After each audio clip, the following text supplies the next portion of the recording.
مفتی طارق مسعود lectures. حدیث میں آتا ہے کہ سب سے افضل صدقہ وہ ہے کہ جس میں صدقہ کرنے کا دل نہیں چاہ رہا ہو۔ بات آ رہی ہے سمجھ میں؟ صدقہ کرنے کا بولو بھائی دل نہیں چاہ رہا ہو، وہ نکالو جیب سے۔ اور صحابہ یہ بھی پوچھتے تھے کہ کہاں خرچ کریں؟ نبی نے فرمایا ہاں، پہلا فائدہ میں بتا دوں کہ دل کی اصلاح ہوتی ہے، دوسرا فائدہ ذہن کو سکون ملتا ہے، ڈپریشن اسٹریس ختم ہوتی ہے، تیسرا فائدہ اللہ کا غضب ٹھنڈا ہوتا ہے۔ گناہ انسان سے ہو جائے اللہ غضبناک ہوتے ہیں۔ آپ نے فرمایا آگ سے بچو، اگرچہ کھجور کا ایک دانہ صدقہ کر کے ہی ہو، کچھ نہ کچھ کرو صدقہ تاکہ اللہ کا غضب کیا ہو؟ ٹھنڈا ہو۔ تو بہت سارے ہیں۔ رمضان میں چونکہ نبی سخاوت کا دریا بنا کرتے تھے تو رمضان میں زیادہ کرنا ہے۔ کرنا کہاں ہے؟ یہ بہت اہم سوال ہے۔ سب سے پہلا حق اسلام نے آپ کے غریب ترین رشتہ داروں کا بنایا ہے۔ آج کل غریب لوگ مارکیٹ میں اویلیبل ہیں نہیں، پہلے میں یہ بتا دوں، آپ غریب تلاش کرنا مشکل کا ہیں لیکن اتنے آسانی سے نہیں ملتے، اس میں فراڈی زیادہ ملتے ہیں۔ تو اگر رشتہ داروں میں کوئی واقعی مستحق ہے تو جنت کمانے کا اس سے بہتر موقع آپ کے پاس نہیں ہے۔ اور رشتہ داروں کو تو ویسے بھی ہدیے دے دیا کرو بھائی۔ بہن بھائیوں نے آپس میں پیسوں کے تبادلے چھوڑ دیے، دعوتیں ہو رہی ہیں جن کا کوئی فائدہ نہیں ہے۔ بلا کے اتنا قورمہ دیکھ پکا کے سب کو کھلا دیا، وہ پہلے اپنے گھر میں نہیں کھا رہا کیا بیٹھ کے؟ پیسوں سے جتنی حاجت پوری ہوتی ہے کسی کی، اتنی دعوتوں سے پوری نہیں ہوتی۔ تو پیسے دو بھائی ان کو۔ رواج ہی ختم ہو گیا کہ بھائی اپنی بہن کو لفافے میں ڈال کے پیسے دے دے۔ اور رشتہ دار جو قریبی ہے نا، ان کے لیے مستحق ہونا ضروری نہیں ہے۔ مستحق تو زکوٰۃ کے لیے ضروری ہے، پھر ورنہ زکوٰۃ ادا نہیں ہوگی۔ ویسے صدقہ دینے کے لیے سامنے والے کا مستحق ہونا ضروری نہیں ہے۔ اپنے قریبی رشتوں کو آپ ہدیے کے نام پہ لفافے میں پیسے ڈال کے دے دیا کرو۔ یہ چیز ہمارے معاشرے میں ختم ہو رہی ہے۔ تہادوا تحابوا، آپ نے فرمایا ایک دوسرے کو ہدیے دیا کرو، اس سے محبت بڑھے گی۔ بجائے دینے کے کیا کر رہے ہیں؟ الٹا کھا رہے ہیں۔ تو سب سے پہلا حق کس کا ہے؟ قریب ترین رشتہ داروں کا، پھر دینی مدرسوں کا، پھر اور جو بھی اللہ نے آپ جو بھی خیر کے کام ہیں، ہسپتال ہیں جو اچھے کام کر رہے ہیں، کہیں بھی جہاں آپ کا دل کھٹکتا ہے۔ لیکن اتنی بات ضرور ہے کہ اللہ نے جیسے ایمان والوں کی یہ صفت بیان کی کہ یہ نماز پڑھتے رہتے ہیں، اسی طرح اللہ نے بتایا کہ ان کی جیب سے اللہ کے لیے پیسہ نکلتا رہتا ہے، اور یہ پیسہ آپ کی جیب سے نکل کے ضائع نہیں ہو رہا، اللہ کے بینک میں انویسٹ ہو رہا ہے، اللہ کی تجارت میں انویسٹ ہو رہا ہے۔ اللہ فرماتے ہیں کہ اللہ سخی ہے، وہ بہت زیادہ اس کو بڑھا چڑھا کے دے گا۔ اس کی مثالیں دی کمثل حبۃ، جیسے گندم کا ایک دانہ، اس میں آپ کو لاکھوں دانے نظر نہیں آئیں گے لیکن آپ زمین میں بوئیں تو ایک ایک دانے سے کیسے لاکھوں لاکھوں دانے پیدا ہوتے ہیں۔ تو ایسے ہی اللہ مسلمان کے صدقات و خیرات کو پھیلاتا رہتا ہے اور بڑا کرتا رہتا ہے اس کو۔ تو دنیا کے بارے میں یہ تصور بٹھانا کہ یہ مسافر خانہ ہے، یہ دل لگانے کی جگہ نہیں ہے، یہ کھوپڑی میں بیٹھے گی یہ بات دو کام کرنے سے، ورنہ یہ بات کھوپڑی میں بیٹھے گی نہیں۔ ایک تو روزانہ سوچنا چاہیے اور موت کا تذکرہ بار بار کرنا چاہیے، قبرستان بار بار جانا چاہیے۔ اس عمل سے انسان کو یہ احساس ہوتا ہے کہ میں دنیا میں رہنے کے لیے نہیں آیا۔ نبی صلی اللہ علیہ وسلم نے فرمایا کنت نہیتکم عن زیارت القبور فزورها فانها تذکر الآخرہ، میں نے تمہیں قبرستان کی زیارت سے منع کیا تھا۔ لوگ پہلے بدعتیں کرتے تھے، وہاں شرک ہوتا تھا۔ فرمایا اب تمہیں اجازت دے رہا ہوں اس لیے کہ قبرستان جانے سے آخرت کی یاد تازہ ہوتی ہے، احساس ہوتا ہے کہ کل ہم نے بھی لیٹنا ہے یہاں پہ۔ دوسرا کام جس سے دنیا کی محبت کم ہوتی ہے وہ ہے اللہ کی راہ میں مال خرچ کرنا، خرچ کرنے کا جذبہ پیدا کرنا چاہیے۔ الذین ينفقون اموالهم ابتغاء مرضات اللہ وتثبیتا من انفسہم، سورہ آل عمران میں اللہ کا نے ارشاد فرمایا کہ نیک بندے اللہ کی راہ میں مال خرچ کرتے ہیں دو کاموں کی وجہ سے، ایک اللہ کو راضی کرنے کے لیے، وَتَثْبِيتًا مِّنْ أَنفُسِهِمْ، اور ایک اپنے آپ کو دین پر مضبوط کرنے کے لیے، اپنے دل سے دنیا کی دولت کی محبت نکالنے کے لیے۔ یہ جو نوٹ ہوتے ہیں نا، نوٹ کڑک کڑک، پہلے زمانے میں صوفیاء کرام اپنے مریدوں کے دل سے دنیا کی محبت نکالنے کے لیے ان سے نوٹوں کو جلوایا کرتے تھے۔ اب آپ نہ جلائیں، یہ ٹھیک عمل نہیں ہے، لیکن پہلے ایسا علاج ہوتا تھا۔ جی جلائیں گے بھی نہیں صحیح ہے۔ تو وہ ایسے جلواتے تھے، ہمارے حضرت پورا وہ بتایا کرتے تھے نا کہ جیسے 5,000 کا کڑک نوٹ لیا، اب جان اٹکی ہوئی ہے نا اس 5,000 کے نوٹ میں، تو ادھر سے آگ لگائی نا کنارے سے، آہستہ آہستہ، ایک دم سے نہیں جلا دیا، آہستہ آہستہ جل رہا ہے، اور اس کو جلتے ہوا دیکھیں تو وہ ادھر جلے گا، ادھر اندر سے کیا جلے گا؟ دل۔ تو جب دل اندر سے جلے گا نا تو جلنے سے جراثیم آپ کو پتہ ہے کیا ہو جاتے ہیں؟ ختم۔ تو دل کے اندر جتنے وہ نوٹوں کی محبت کے جراثیم تھے اور محبت کے جو گٹر ابل رہے تھے وہ آہستہ آہستہ ختم۔ یہ کام آپ نہ کریں، یہ جائز بھی نہیں ہے، لیکن پہلے بعض صوفیہ کرام یہ کروایا کرتے تھے تاکہ اس کے وہ پہلے پتہ ہے کیسے اصلاح ہوتی تھی؟ مرید کو دیکھتے تھے اس کمبخت کی بیماری ہے کیا، شیخ ٹریس کرتا، آبزرو کرتا تھا کہ اس میں مسئلہ ہے کیا۔ وہ کہتے تھے یہ نماز تو پڑھتا ہے، یہ جناب رشتہ داروں سے بھی اچھا سلوک کرتا ہے، سب کچھ ٹھیک ہے، لیکن اس کے اندر فالٹ یہ ہے کہ یہ نوٹوں سے بہت زیادہ محبت کر کے بیٹھا ہوا ہے، اس کو پیسوں کا نقصان برداشت نہیں ہوتا۔ پھر شیخ اور مرشد یہ کرتے تھے اس کے دل سے پیسے کی محبت نکلواؤ۔ اب تو بہت سے شیخ، سب نہیں، اچھے تو ہر جگہ ہیں، بہت سے شیخوں کے دل میں جتنی پیسوں کی محبت ہوتی ہے اتنی تو مریدوں کے دل میں نہیں ہوتی۔ شیخ اپنے مرید کی جیب پہ نظر رکھ کے بیٹھا ہوتا ہے، کمبخت نے 6 سال ہو گئے آج تک ہدیے کے نام پہ 1 روپیہ بھی نہیں دیا ہے۔ آج خرچ کرنے کے جو فضائل بیان کیے جاتے ہیں اس کا مطلب ہوتا ہے مجھے دو، صحیح ہے نا؟ کیا مطلب ہوتا ہے؟ جب بڑا بھائی چھوٹے کو سمجھا رہا ہو یا چھوٹے بڑا کو سمجھا رہا ہو کہ اسلام میں خرچ کرنے کی بہت فضیلت ہوتی ہے، اس کا مطلب ہے مجھے پیسے دو۔ اس کا مطلب کیا ہوتا ہے؟ مجھے پیسے دو۔ بیوی شوہر کو جب سمجھا رہی ہوتی ہے کہ انسان کو سخی ہونا چاہیے، کھلا ہاتھ ہونا چاہیے، اس کا مطلب پیسے نکالو۔ شوہر بیوی کو جب سمجھا رہا ہو قناعت اسلام میں بہت زبردست چیز ہے، اتنا مت ہاتھ پھیلاؤ کہ کل قرضہ لو، اس کا مطلب ہوتا ہے مجھ سے پیسے مت مانگو، 5 روپے بھی نہیں دوں گا میں تمہیں۔ تبھی تو نصیحت کا اثر نہیں ہوتا نا، کیا خیال ہے بھائی؟ نصیحت کا اثر ہی نہیں ہوتا۔ اپنے لیے سخاوت ہونی چاہیے، دوسرے کے لیے قناعت ہونی چاہیے۔ ہمارے ہاں معاملہ کیا چل رہا ہے؟ الٹا۔ تو قرآن کہتا ہے کہ ہمارے نیک بندے اللہ کی راہ میں مال خرچ کرتے رہتے ہیں، تثبیتا من انفسہم، اپنے نفس کی اصلاح کے لیے، اپنے دل سے دولت کی محبت نکالنے کے لیے۔ اپنے اوپر بھی خرچ کریں، اپنے رشتہ داروں پہ بھی۔ سب سے پہلا حق کس کا ہے؟ رشتہ داروں کا۔ آج اپنے اوپر خرچ کرنے کے لیے تیار نہیں ہے، حیرت اس پر ہوتی ہے، کنجوسی کی انتہا ہے یا نہیں ہے؟ پھر جو اپنے اوپر خرچ کرتے ہیں لوگ ان پہ انگلیاں اٹھا رہے ہوتے ہیں، اس کے پاس گاڑی کہاں سے آئی، اس کے پاس یہ کپڑے کہاں سے آئے، یہ کہاں سے آیا، وہ کہاں سے آیا۔ بھائی ہر آدمی تو ضروری نہیں کہ کنجوس ہونا، بعض لوگوں کو اللہ دیتا ہے تو وہ خرچ کرتے ہیں۔ آج اپنے اوپر خرچ کرنا بھی ایک مصیبت بن گیا ہے۔ عربی میں 2 لفظ استعمال ہوتے ہیں، ایک ہوتا ہے شحیح اور ایک ہوتا ہے بخیل۔ بخیل کہتے ہیں جس کی جیب سے دوسرے کے لیے روکڑا نہ نکلے، اور شحیح کہتے ہیں اپنے لیے بھی نہیں پیسے نکلتے، وہ چائنا والوں کی طرح قبر میں لے کے جاتا ہے۔ وہ ملیشیا میں قبرستان ہے، وہاں کروڑ پتی لوگ جب دفن ہوتے ہیں تو دیگوں میں اپنے ساتھ پیسہ لے کے قبر میں جاتے ہیں۔ وہ آپ یوٹیوب پہ دیکھ لیں، ایسی بہت سی ویڈیو ہیں کہ پورے سونے چاندی کے ساتھ دفن ہوئے ہیں، بہت ہیں ایسی۔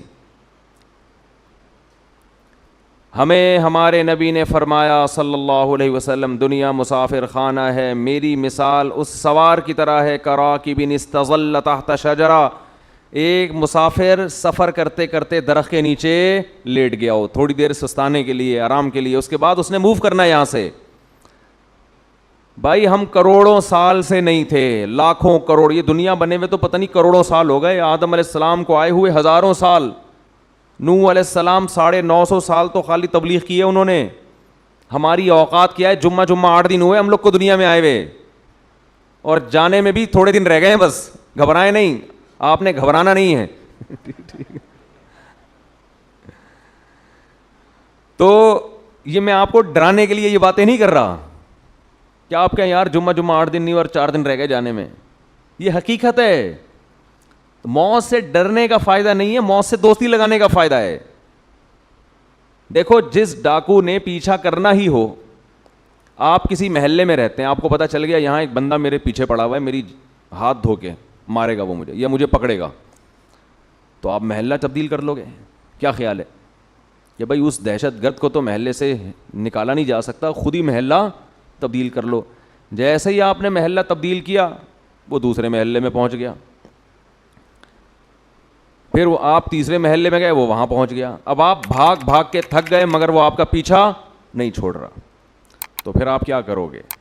وہی کرو گے جو امریکہ افغانستان میں کر رہا ہے, مذاکرات کی دعوت دو گے. آپ کیا کرو گے؟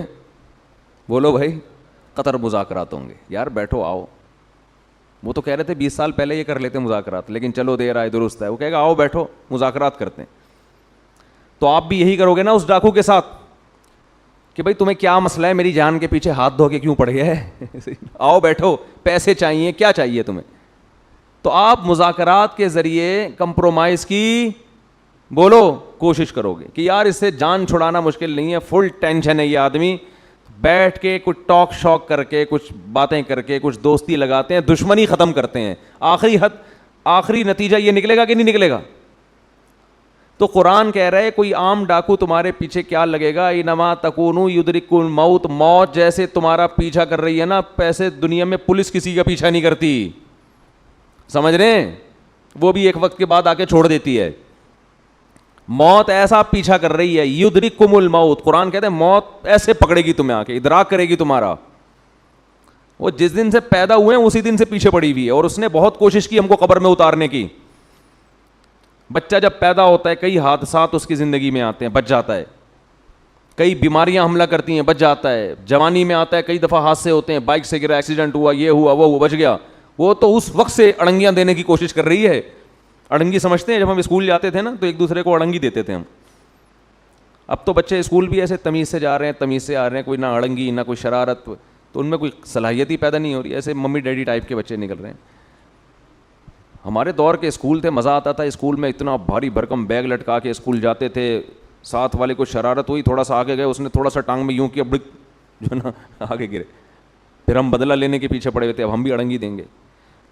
راستے میں ہی پھٹا ہو رہا ہے, گتم گت مار رہے ہیں ایک دوسرے کو, پھر سلو ہو رہی ہے, پھر جا رہے ہیں. اس طرح سے ہم پونے گھنٹے میں اسکول پہنچتے تھے. پھر لیٹ ہونے کی وجہ سے پی ٹی ماسٹر کھڑے ہوئے ہوتے تھے وہاں پہ, ان کے سامنے ہاتھ پہ اب ڈنڈے کھاؤ, لیٹ کیوں پہنچ, اس سے ہاتھ مضبوط ہوتے تھے. حقیقت ہے نا. تو شوز اتارتے تھے ایک دوسرے کے, بھائی شوز پہنے ہوئے نا, پیچھے اس کے تھوڑا سا پاؤں رکھیں, خود ہی اتر جائیں گے, آپ کو اتارنے کی ضرورت. اب وہ بیٹھ کے جو ہے نا شوز کو صحیح کر رہا ہے, پھر لڑائی ہو رہی ہے, پھر بھڈا ہو رہا ہے. ایک بچہ کافی دیر سے نا اس کا ہاتھ نہیں جا رہا تھا گھنٹی پہ, ایسے اچھل اچھل کی کوشش کر رہے, ایک بڑے میاں گزرے, انہوں نے بجا دی گھنٹی, اور بچے سے پوچھا بیٹا ہاں بتاؤ کیا کہہ رہے ہیں, بھاگو. اب کیا کرو,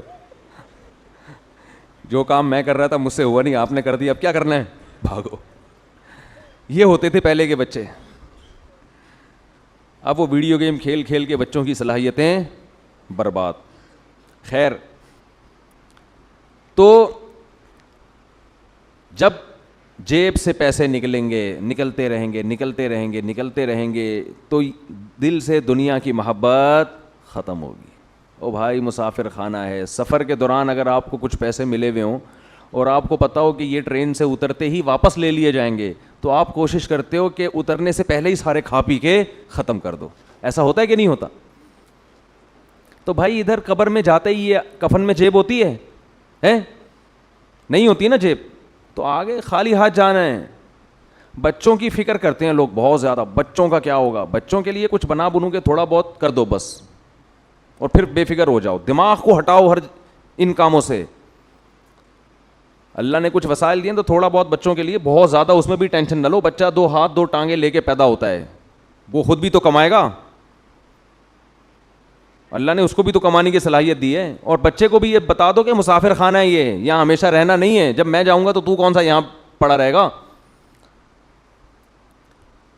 تو اس کو بھی یہ بتا دو یہ مسافر خانہ ہے, یہ رہنے کی جگہ نہیں ہے. وہ میں اپنے چھوٹے بچوں کو صبح سحری کے وقت یہ سمجھا رہا تھا نا کہ دیکھو ہم سب نے مرنا ہے. بچوں میں نا یہ باتیں بار بار دماغ میں, بہت چھوٹے بچے کے تو نہ ڈالیں, وہ بعض دفعہ ڈر بھی جاتا ہے, لیکن ہنستے کھیلتے ان کو یہ باور کراتے رہیں کہ دیکھو ہم نے جانا ہے, یہ دنیا رہنے کی جگہ نہیں ہے. یہ چیزیں آج والدین بتاتے نہیں ہیں. تو میں بچوں کو لے کے بیٹھا ہوا تھا, چند دن پہلے کی بات ہے, میں بچوں سے کہہ رہا تھا دیکھو بچوں سب نے جانا ہے, سب سے پہلے ہو سکتا ہے میں جاؤں. تو ایک چھوٹی بچی کہتی ہے بھائی ابو منہ سے نا باتیں اچھی نکالنی چاہیے, انسان کو منہ سے کیا کرنا چاہیے, باتیں اچھی نکالنی چاہیے. مجھے ہنسی آ گئی کہ میں نے سوچا اس کو یہاں بٹھا دیتا ہوں کہ اب آپ نصیحت کرو, ہم سامنے بیٹھتے ہیں جا کے. بچے آج کل بہت ڈیڑھ ہوشیار قسم کے پیدا ہو رہے ہیں. تو بچوں کو جب کہنا ہے کہ منہ سے باتیں اچھی نکالنی چاہیے, کیا موت کی باتیں ہیں, تو بولو بیٹا یہی اچھی باتیں ہیں منہ سے, زندگی کی باتیں اچھی نہیں ہیں. تو میں یہ کر رہا تھا جس ڈاکو نے آپ پہ پنجے گاڑنے ہی ہیں, پکڑنا ہی ہے, تو اس سے مذاکرات کر کے دوستی لگا لی جائے نا, تو موت ایک ایسا دشمن ہے جو کسی قیمت پہ آپ کو معاف نہیں کرے گا. تو اس سے بھاگ نہیں سکتے, اس سے دوستی لگائی جا سکتی ہے.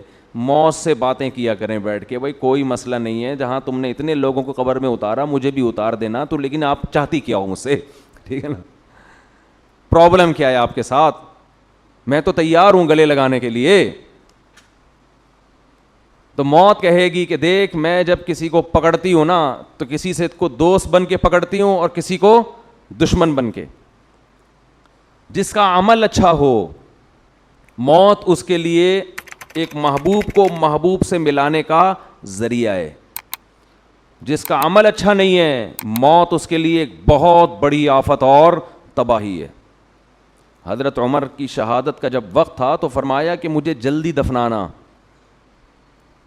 حدیث میں آتا ہے نا کہ جب مردے کو ہم لے کے جا رہے ہوتے ہیں قبر میں, تو اگر وہ اچھی میت ہو, نیک عمل ہو, تو وہ کہتے ہیں جلدی لے کے جاؤ, وہ بزبان حال یہ کہہ رہا ہوتا ہے. اور اگر اس کا عمل برا ہے تو کہتے ہیں مجھے کہاں لے کے جا رہے ہو تم. انسان اپنے عمل کی طرف جا رہا ہے, عمل کی طرف.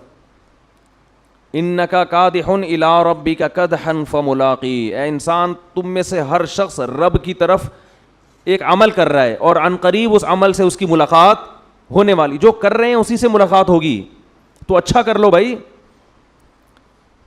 کچھ اچھا کر لے تاکہ ملاقات ہو تو خوشی ہو. تو نبی صلی اللہ علیہ وسلم نے فرمایا اتقوا النار ولو بشق تمرہ. صدقات و خیرات کا سب سے پہلا فائدہ کیا ہے, آپ کے دل میں دنیا کی محبت ختم ہوگی اور اس سے دنیا میں سکون ملے گا, آپ ریلیکس ہو جائیں گے. دیکھو کسی کو کسی سے عشق ہو گیا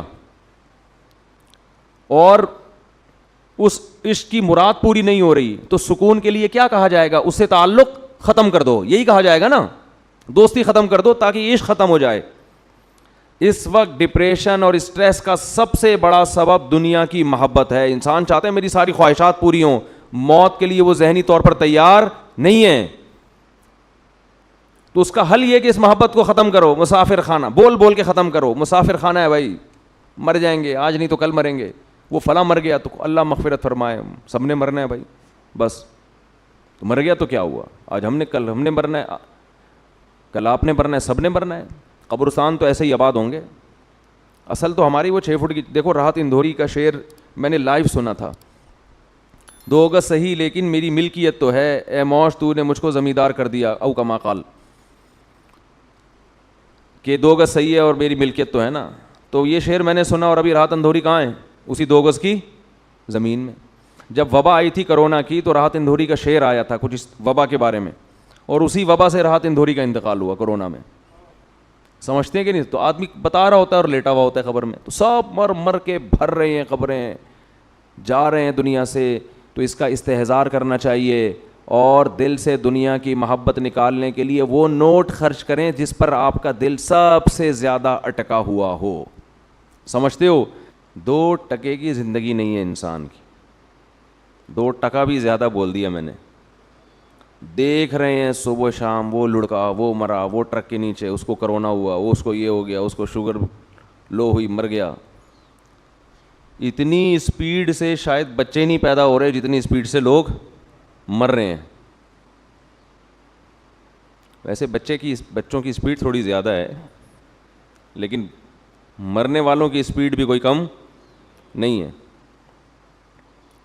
بچوں کی تو جتنی زیادہ ہے, ہم تو کہہ رہے ہیں تھوڑا ایکسیلیٹر پہ پاؤں اور رکھو, آپ گاڑی چوتھے گیئر میں ڈالو اور فل ایکسیلیٹر پہ پاؤں رکھ کے کھڑے ہو جاؤ, بھر دو اس دنیا کو. ٹھیک ہے, اللہ سب کو روزی بھی دے گا, کوئی بھوک سے مرے گا نہیں. اللہ دکھائے گا کہ میری قدرت کیا ہے, اس میں ٹینشن نہ لو. تو موت موت موت, جب تک یہ کھوپڑی میں بیٹھے گی نہیں اس وقت تک کھوپڑی صحیح کام کرے گی نہیں. اور موت کو بہت زیادہ اچھمبے کی چیز نہ سمجھا کریں. میں تو یہاں نماز پڑھاتا ہوں نا, پرچیاں آتی رہتی ہیں, لوگ بھی آتے رہتے ہیں, آج فلاں کا انتقال ہو گیا ہے, نماز کے بعد فلاں کے لیے مغفرت کے لیے دعا کرا دیں. پھر تھوڑی دیر میں کوئی صاحب آئیں گے, آج فلاں صاحب کا انتقال ہو گیا ہے, نماز کے بعد نام لے کے ان کے لیے دعا کرا دیں. آج فلاں صاحب کی والدہ بیمار ہیں, نام لے کے ان کے لیے بولو بھائی دعا کرا دیں. آج فلاں صاحب ICU میں ہیں, نام لے کے ان کے لیے دعا کرا دیں. اب میرے ذہن پہ ایک بوجھ ہوتا ہے کہ نماز کے دوران محترم کا نام یاد رکھنا ہے تاکہ نماز کے بعد ان کا نام لے کے ان کے لیے دعا کی جائے. ہمیں تو نماز کی رکعتیں یاد نہیں رہتی, پبلک بتا رہی ہوتی ہے 2 ہوئی ہیں, 3 ہوئی ہیں, 4 ہوئی ہیں, 10 قسم کے کام ہیں اتنی مشکل سے. تو اب رکعتوں کے ساتھ ایک ٹینشن یہ بھی کہ کون ICU میں ہے, کس کو کرونا ہو گیا ہے, کون سول ہاسپٹل میں ہے, کون جناح میں ہے, کون آغا خان میں ہے, کون مر گیا, کون ابھی اللہ نہ کرے اس کے مرنے کی اطلاع کی خطرات ہیں. تو میں نے انتظامیہ سے بولا, مؤذن صاحب سے بھی بولا, بھائی ہمارے اپنے غم کم ہیں دنیا میں جو ہم پورے محلے کے اور لوگوں کے غم اٹھائیں. یہ بہت بڑا غم ہے کہ آپ پوری نماز میں اس کا نام یاد رکھو, فلاں صاحب بیمار ہیں ان کے لیے دعا کرانی ہے. تو دعا تو کرانی چاہیے. اس میں ایک تھوڑی سی اصولی بات یاد رکھیں, یہ بات چل پڑی ہے تو میں بتا دوں. اجتماعی دعا اسلام میں جو زیادہ اہم ہے دعاؤں میں وہ انفرادی دعا ہے, اجتماعی نہیں ہے. اجتماعی دعا کبھی کبھار تاکہ لوگوں کو دعا مانگنے کا سلیقہ ہے کہ بھئی ایسے دعا مانگی جاتی ہے, دعا کے الفاظ یہ ہوتے ہیں. اصل جو دعا مانگنے کا طریقہ ہے وہ انفرادی ہے. ادعو ربکم تضرعا وخفیہ, اپنے رب کو پکارو عاجزی کے ساتھ اور چپکے سے. شور شرابہ اللہ کو پسند بولو بھائی نہیں ہے. ہر جگہ شور شرابہ, مسجدوں میں تو خاموشی ہونی چاہیے. خاموشی سے آئیں اور پتلی گلی سے نکل جائیں, چپکے سے نکل جائیں. ایک تو سکون کی جگہ ہے, اس میں بھی اگر اناؤنسمنٹ فلاں بیمار, فلاں کی یہ مسئلہ, فلاں کا یہ مسئلہ, فلاں, یہ وہ اخبار ہے جس میں ہر خبر آ رہی ہے. آپ کہہ سکتے ہیں کہ مسجد میں دعا نہیں مانگے فلاں کے لیے, تو پھر کہاں مانگے؟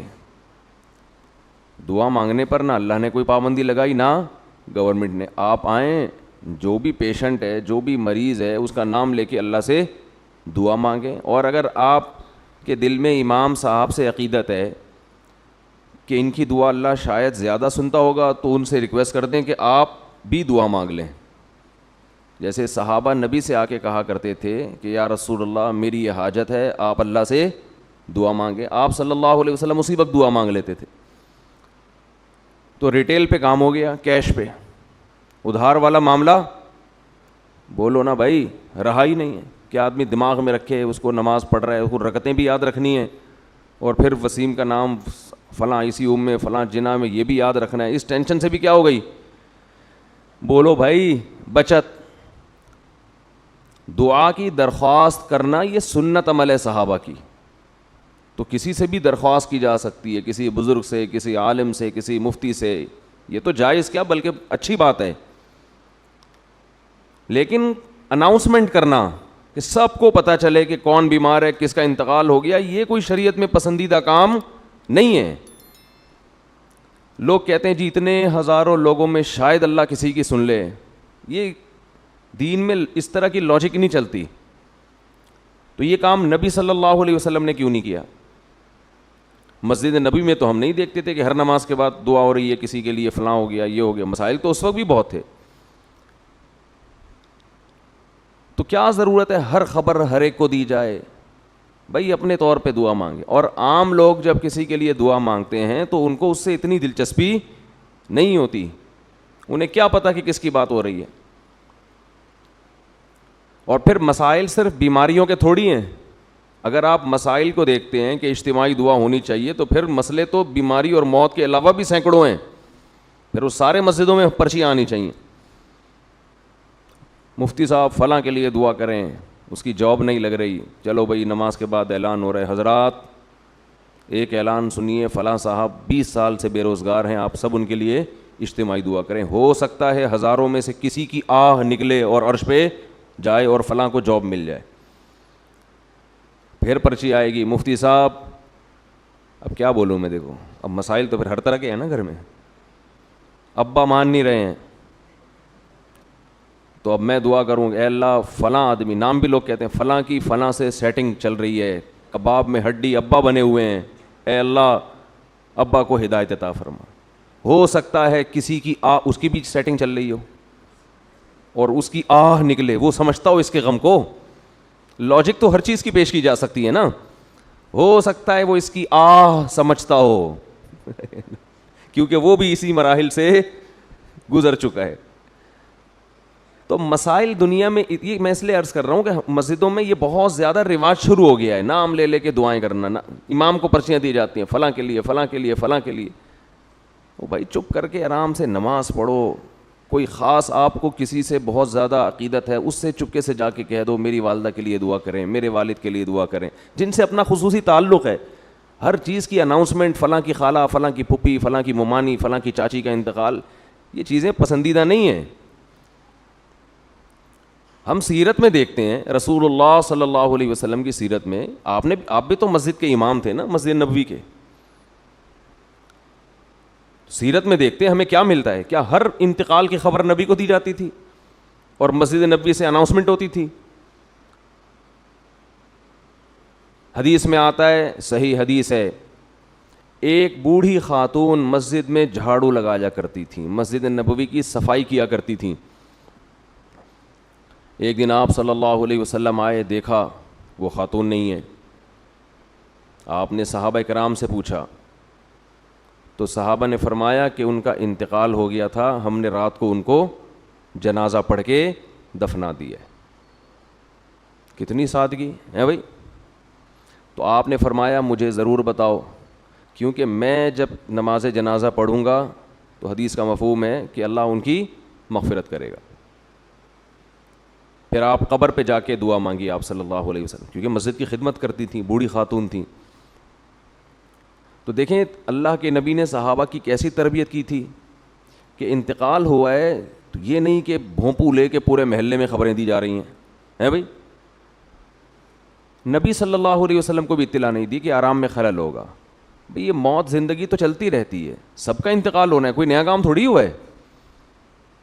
ہم یہ سمجھتے ہیں کوئی مر گیا تو عجیب کام ہو گیا. او بھائی نہیں مرا تو عجیب ہے, مرنا تو ہے, ابھی تک مرا کیوں نہیں, اس پہ تعجب ہونا چاہیے.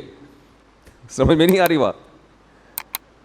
ہم میں جتنے بھی لوگ زندہ ہیں نا, جو حالات چل رہے ہیں, خاص طور پہ جو کراچی میں رہتا ہے, اب تو کافی بہتر حالات ہو گئے.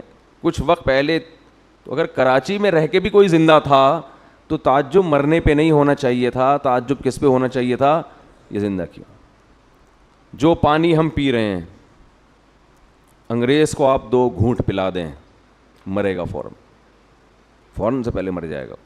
یہ پانی انگریز نہیں, جاپان والے تو سوال ہی دیکھ نہیں سکتے. یہ پانی جو ہمارے ہاں لیاری میں پانی پلایا جا رہا ہے, جو ہمارے اورنگی ٹاؤن میں, بلکہ ہر علاقے میں, سب جگہوں پر, جو خوراکیں ہم پھوڑ رہے ہیں, کھا بھی نہیں رہے بلکہ پھوڑ رہے ہیں, اس کے بعد بھی اگر نہ مرے آدمی تو یہ حیرت کی بات ہے.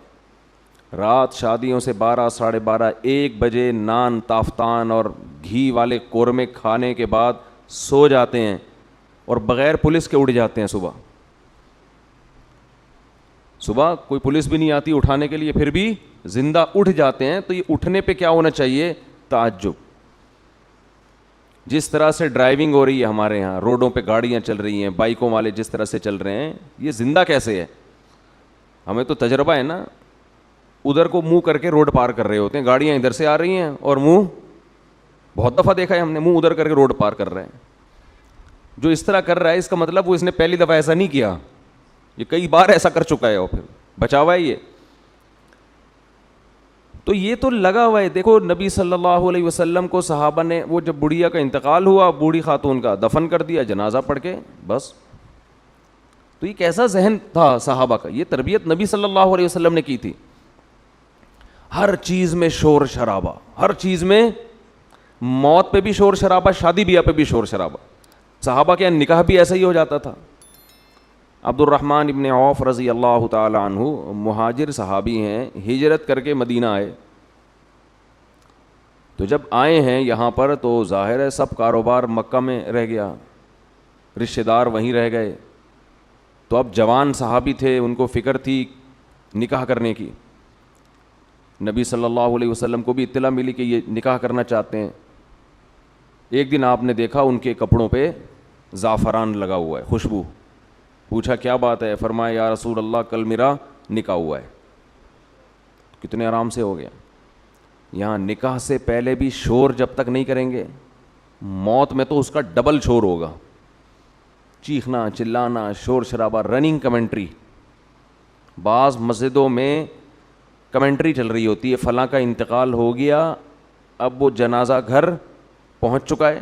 دیہاتوں میں تو ایسا ہی ہوتا ہے, اب اس کو غسل دیا جا رہا ہے, اب جنازے کی چارپائی گھر سے باہر نکل پڑی ہے. ایسا ہی ہوتا ہے نا گاؤں دیہاتوں میں. امام صاحب لوگوں کو بتا رہے ہوتے ہیں مسجدوں میں آ جائیں, پوری اس کمنٹری چل رہی ہوتی, جنازہ دائیں مڑا, جنازہ وہاں سے, جیسے سلیم اللہ سے پہلے ہاکی نہیں ہے ہاکی آتی تھی پہلے, گیند سلیم اللہ سے کلیم اللہ کے پاس, کلیم اللہ سیدھے ہاتھ پہ لے کے ٹن ہوئے اور لیفٹ کی طرف انہوں نے ہٹ ماری, گیند کو ہٹ کیا اور گیند ڈی سے باہر. ہمارے دور میں تو ایسا ہی ہوا کرتا تھا, ڈی تک پہنچتا تھا کھلاڑی, اس کے بعد گیند ڈی سے گول سے باہر, ڈی میں لے کے پہنچتا اور گیند گول سے باہر. تو پوری کمنٹریاں چل رہی ہوتی ہیں. تو ہم نبی صلی اللہ علیہ وسلم کی سیرت میں دیکھتے ہیں کہ لوگ مرے بھی ہیں, بچے بھی ہیں. عیادت بھی وہ لوگ کریں جو قریبی ہوں. ہر ایک کی عیادت سے مریض کو فائدہ نہیں ہوتا. جو خاص قریبی لوگ ہوں ان کے بارے میں ہے کہ جو صبح مریض کی عیادت کرتا ہے, شام تک 70,000 فرشتے اس کے لیے مغفرت کی دعا کرتے ہیں. دوسری بات یہ کہ جس کے میت ہو جائے یا جو بھی بیمار ہو یا جو پریشانی ہو, تو عیادت یا تعزیت میں اصل چیز جس کو فوکس کرنا ہے وہ یہ کہ اہل خانہ کا غم ہلکا ہو. تعزیت کا یہ مقصد ہوتا ہے. آج کل تعزیت کے جو پروگرام چل رہے ہیں اس سے میت کے اہل خانہ کا غم ہلکا نہیں ہوتا, بلکہ ایک غم کے ساتھ ایک غم اور لگ جاتا ہے کہ ان کمبختوں کو ریسیو کر کے کمبختوں کو بٹھانا ہے, ان کمبختوں کو چائے پلانی ہے, ان کے ساتھ ہیلو ہائی کرنا ہے بیٹھ کے, اور کئی کئی دن تک وہ اس میں بند ہو کے بیٹھے رہتے ہیں. جتنے لوگ آ رہے ہیں ان کے ساتھ تمبو لگا کے بیٹھ جاؤ, بس کوئی کام نہیں. تو پورے محلے کے آنے سے کبھی کسی کو تسلی نہیں ہوتی اور ٹینشن ہوتی ہے. ہمارے نبی نے جو تعزیت کا طریقہ بتایا نا, اس میں صاف پتہ چلتا ہے کہ ایسا کام کروایا جا رہا ہے جس سے لواحقین کا بوجھ ہلکا ہو. 3 مختصر الفاظ ہیں تعزیت میں, اعظم اللہ اجرک و احسن عزاءک و غفر لمیتک. آپ کو جو غم پہنچا, ہماری دعا ہے کہ اللہ اس میں صبر پہ آپ کو اجر عظیم عطا کرے, اللہ اس پہ آپ کو اجر عظیم دے. احسن عزاءک, اللہ آپ کو صبر کی توفیق دے. وغفر لمیتک، اللہ مرحوم کی مغفرت فرمائے. بس یہ 3 جملے کہیں اور پتلی گلی سے بولیں نکل لیں. وہاں بیٹھے نہیں، ہوتا ہے نا تمبو لگا کے کرسیاں لا کے لوگ دھرنے مار کے بیٹھے ہوئے ہوتے ہیں.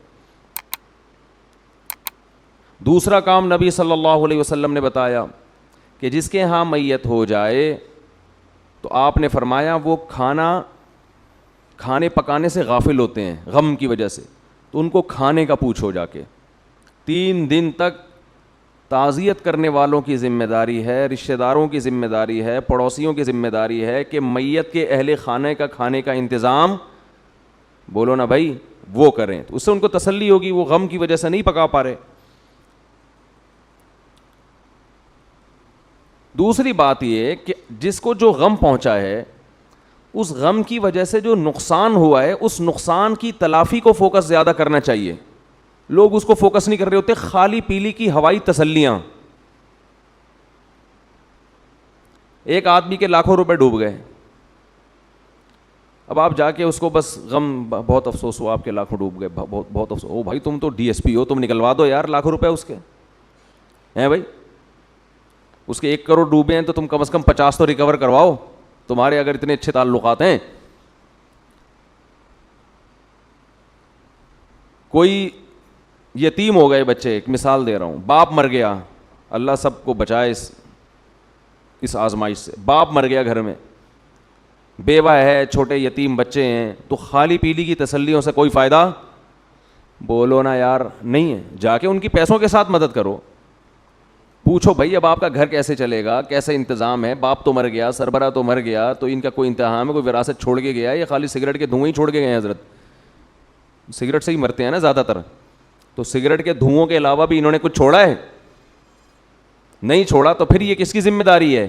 رشتہ داروں کی، تعزیت کرنے والوں کی. ہمارے ہاں یہ کام بھی نہیں ہوتا، خالی پیلی کی تسلیاں. غم ہوا بہت زیادہ، چلے گئے دنیا سے، بہت غم ہوا، تو کیا کریں بھائی، آپ آ کے اور غم میں اضافہ کر رہے ہو. تو کام کو زیادہ فوکس کرنا چاہیے، باتیں کم کرنی چاہیے، یہ کہنے کا مقصد. شور شرابہ نہیں کرنا چاہیے. تو جو اصل بات میں لے کے چلا تھا نا، اس پر آتا ہوں. یہ تو درمیان میں ایک بات آ گئی کہ موت، زندگی، بیماریاں، خوشیاں، یہ سب ہماری لائف کا حصہ ہیں. ان کو بہت زیادہ ویلیو نہیں دینی چاہیے. زندگی کی پوری کوشش کرنی چاہیے کہ ہم زندہ رہیں، اللہ کی بہت بڑی نعمت ہے، لیکن تیار ہر وقت موت کے لیے رہنا چاہیے. انسان کسی بھی ٹائم، کوئی بھی کبھی بھی مر سکتا ہے. بس یہ اپنے بارے میں بھی عقیدہ رکھ کے بیٹھ جائیں. جب قبرستان سے گزرے نا تو تھوڑی دیر ٹھہر جایا کریں، وہاں پہ مردوں کو دیکھیں، اندھیروں کو دیکھیں. قبرستان رات میں جانے میں زیادہ عبرت ہوتی ہے. کل ایک صاحب کہنے لگے میں قبرستان سے گزر رہا تھا رات کو، مجھے تو بڑا خوف آیا. میں نے کہا یہ تو کچھ بھی نہیں ہے بھائی، یہ اندر کی جو پوزیشن ہے نا وہ اس سے، بولو بھائی، اوپر جو تمہیں خوف آ رہا ہے تو کچھ بھی نہیں ہے. اصل تو پروگرام کہاں ہو رہا ہے؟ جو ڈرونے ہو رہے ہیں نا پروگرام، وہ اندر ہو رہے ہیں. اور جو قبر کھول کے دیکھو نا تو اس میں کہہ رہے تھے، ہاں وہ مجھے کہہ رہے تھے کہ مجھے ایک ہڈی نظر آئی اتنی بڑی، گھٹنے کی، ٹانگ کی، ایک انسان کی نا قبرستان میں، یہی والا. تو وہ کہنے لگے یار یہ ہڈی نا پوری اس کی، یہ گھٹنے سے لے کے نیچے تک. تو میں نے اور ڈرا دیا. رمضان تھا، ہم نے کہا بھی تھوڑا سا خوف کا ہے، ہم نے اور ڈرا دیا اس کو. ہم نے کہا دیکھ لو یہ آدمی صبح صبح نہا دھو کے کوٹ ٹائی لگا کے آفس جایا کرتا ہوگا. اب مجھے کیا پتا کوئی رکشے والا تھا، ٹیکسی والا تھا، یا کوئی بہت بڑا آفیسر تھا، لیکن آفیسروں کا بھی حال بہرحال ہوتا تو یہی ہے نا. تو میں نے کہا یہ صبح صبح نہا دھو کے کوٹ ٹائی میں پرفیوم لگا کے اپنی لینڈ کروزر میں بیٹھ کے جاتا ہوگا. اور اب کیا حال ہوا ہے، اس کی ہڈی نکال کے لوگ دکھا رہے ہیں کہ یہ قبرستان سے کیا نکلی ہے. وہ ہے بھائی، بولو بھائی، ہڈی. کل ہمارا بھی یہی حال ہوگا.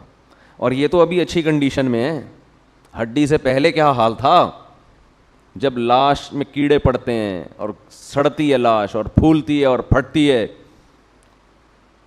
2 منٹ میں انسان کی اوقات پتہ چل جاتی ہے. یہ ہے کیا، یہ فن خان بنا پھر رہا تھا. اور اب کیسے دفناتے ہیں نا لوگ کہ بدبو نہ آ جائے لاش میں، اس کو دفناؤ جلدی، مٹی ڈالو اس کے اوپر. تھوڑے دن تک اس کی حفاظت ہوتی ہے قبر کی, اس کے بعد بھول جاتے ہیں. اور گورکن اس کا ایسا فائدہ اٹھاتا ہے ایک ایک قبر میں. یہ تو قیامت کے دن جب پاپوش کے قبرستان سے اور یہ محمد شاہ کے قبرستان سے جب مردے اٹھیں گے تو پتہ چلے گا کہ آدھی آبادی تو ایک ہی قبرستان سے اٹھ رہی ہے. ایک ایک قبر سے 25 لوگ نکل رہے ہیں. ایک ایک قبر میں جو ہے نا گورکن کئی مردوں کو ڈال رہا ہے. وہ بھی پریشان ہے کہ یار اتنے مردے کدھر ٹھکانے لگاؤں میں. تو یہ حال ہے انسان کا, ہڈیاں نکل رہی ہیں, لاش, کسی کے کوئی انگلی نکل آئے گی اندر سے, کیسا حال ہوتا ہے. اور یہ غنیمت ہے. لیکن اس قبر کے اندر ایک برزخ کی قبر ہے. جیسے جب آپ سوتے ہو, آرام کرتے ہو, ایک آپ کی وہ کنڈیشن ہوتی ہے جو آپ بستر پہ لیٹے ہوئے ہو, ایک وہ کیفیت ہوتی ہے جو آپ پر سونے کی حالت میں گزر رہی ہوتی ہے. وہ کیفیت زیادہ عجیب ہے اس کیفیت سے جو آپ کو نظر آ رہی ہے. قرآن کہتا ہے فرعون کی ایک لاش وہ ہے جو تمہیں عجائب گھر میں نظر آ رہی ہے, وہ بھی عبرت کی بات ہے. لیکن ایک عالم برزخ میں فرعون پہ جو گزر رہی ہے نا, وہ چیز تمہیں نظر نہیں آ رہی, وہ اس سے بہت زیادہ خطرناک ہے. النار یعرضون علیہا غدوا وعشیا, وہ آگ ہے جس پر فرعون کو صبح اور شام جلایا جاتا ہے. وہ جلنے والا منظر مجھے اور آپ کو نظر نہیں آ رہا, وہ اس سے زیادہ ڈینجرس ہے. تو برزخ کی بھی ایک حیات ہے, برزخ کی بھی ایک زندگی ہے. قبرستان کے نیچے آگ بھی ہے اور اللہ نے جنت کے باغات بھی رکھے ہیں اس میں. جو مردے کے اوپر جو کیفیات گزر رہی ہوتی ہیں وہ اس سے زیادہ خطرناک ہے. ایک روایت میں آتا ہے آپ صلی اللہ علیہ وسلم نے فرمایا اگر تم قبر کے اندر کے حالات کو دیکھ لو تو مردوں کو دفنانا چھوڑ دو, یہ حال ہو جائے. اللہ سے دعا ہے کہ ہمیں اس جہنم کی آگ سے بچنے کی فکر میں اللہ صدقات و خیرات کی توفیق عطا فرمائے. اور زکوٰۃ کے مسائل علماء سے پوچھ کے عمل کیا کریں. وقت پورا ہو گیا. وما علینا الا البلاغ.